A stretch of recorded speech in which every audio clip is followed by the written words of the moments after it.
मैंने घर पे ही बोला मेरी सिस्टर और वाइफ को कि वो कौन सा वक्त था मुझे नहीं पता, वो कौन सी ग्रह दशा थी मुझे नहीं पता कि मैंने हिम्मत जुटाई अपने सपने के पीछे दौड़ने की।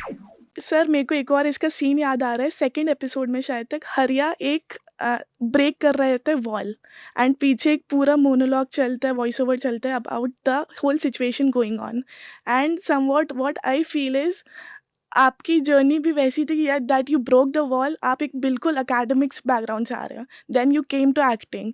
सो वो सीन को लेके आपका क्या पॉइंट ऑफ व्यू है? सीरीज देखेंगे तो और डिटेल में वो चीजें समझ आएंगी। हम्म, फिलहाल जितना कह सकता हूँ अभी हम्म, के लिए, वो दीवार जो है हम्म, मेटाफोरिकली हर किसी के जीवन में होती है जो कुछ अलग करना चाहता है, हम्म, कुछ हट के करना चाहता है, तो उसे ऐसी कई दीवारें तोड़नी पड़ती हैं। तो मेटाफोरिकली कहीं ना कहीं वो एक वॉल है जिसे आपको खुद ही तोड़ना पड़ता है, हम्म, जिसके पार आप तभी जा पाते हो। वो उसके लिए हिम्मत लगती है, उसके लिए भरोसा लगता है, उसके लिए विश्वास लगता है। तो वो होता है।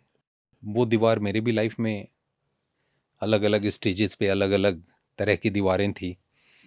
मैं कभी दीवार ऊंची है की वजह से रुक गया, ये कभी नहीं किया। मैंने हमेशा दीवार तोड़ी है, दीवार के उस पार आया हूँ, कुछ ना कुछ रास्ता फिगर आउट करता हूँ हम्म, उस समय जो भी परिस्थिति होती है। तो आज मैं पूरे विश्वास के साथ बोल रहा हूँ कि अगर आप मन बना लो तो होती हैं चीज़ें। और वो जो शाहरुख सर की एक फिल्म है ना, ओम शांति ओम, हम्म, की जो लाइन है कि जब आप किसी चीज़ को शिद्दत से पाने के लिए जब आप सोचने लगते हो ना, तो कुदरत पूरी साजिश कायनात करती पीछे है, पड़ पूरी जाती है। कायनात एक साजिश करती है हुँ, आपको वहाँ तक हुँ, हुँ, पहुँचाने की या उससे मिलाने की। हुँ, तो ये तो हुआ है मेरे साथ। ओके। सर मेरे को एक और इसका सीन याद आ रहा है, उसमें एक डायलॉग है, अगर जंग रोटी, कपड़ा और मकान की हो, तो हमें चाँद जाने के सपने नहीं देखने चाहिए। How much do you relate with that statement? Ah, ये एक हिस्सा है। ओके। पूरा कॉन्टेक्स्ट जो है, जब आप पूरी सीरीज देखेंगे तो आपके समझ आएगा।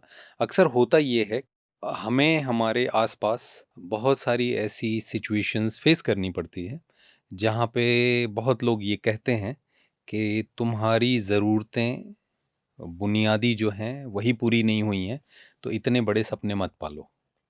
बट ये शो आपको सपना देखने की आज़ादी और भरोसा दोनों देता है। ओके।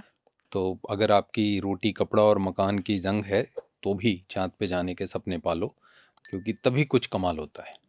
सर तो आपको अपनी लाइफ़ में ऐसा कुछ लगता है कि कुछ सालों पहले आप भी कुछ इसी फ़ेज़ में जी रहे थे?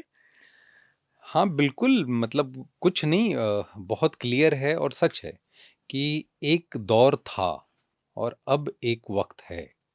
एक दौर था जब रोटी कपड़ा और मकान और इस तरीके के थॉट के साथ मुझे बहुत समझाया जाता था, क्योंकि तभी जो मैंने सोचा था करना है वो बहुत दूर था, बहुत दूर। और होगा कि नहीं होगा उस समय पता नहीं था। लेकिन आज जो वक्त है वो बिल्कुल अलग है। अब वक्त वो है कि जो मैंने सपना देखा था वो सपना पूरा हो चुका है। ओके। और सपना पूरा होने के बाद बहुत कुछ बदलता है। तो उस बदलाव के सुखद अनुभव को मैं जी रहा हूँ और बहुत सुकून मिलता है। और इनफैक्ट मैं अभी कल ही मैं राजस्थान में शूट कर रहा था, तो हुँ, कल ही मैं वापस आया रात को लेट। तो ऐसे बात हुई तो मैंने घर पे ही बोला मेरी सिस्टर और वाइफ को कि वो कौन सा वक्त था मुझे नहीं पता, वो कौन सी ग्रह दशा थी मुझे नहीं पता कि मैंने हिम्मत जुटाई अपने सपने के पीछे दौड़ने की।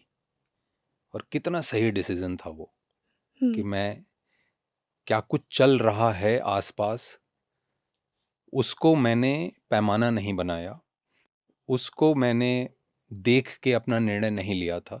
मेरे दिल से जो आवाज़ आई थी उसको सुना था और निर्णय लिया था। और वही मैंने बोला, वो जो भी वक्त में ये हुआ था उस वक्त को धन्यवाद। ओके। जिस भी वजह से ये हुआ था उस वजह को धन्यवाद।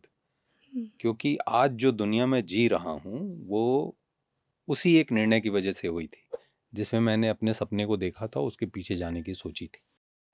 क्योंकि वो सपना पूरा हुआ है, वक्त लगा, ये एक अलग बात है। हुँ, लेकिन वक़्त लगने की वजह से जैसे कहते हैं ना कि जब धीमी आँच पे भोजन बनता है तो उसका स्वाद बहुत अलग होता है। राइट। तो बड़ी धीमी आँच पे मेरा करियर बना है।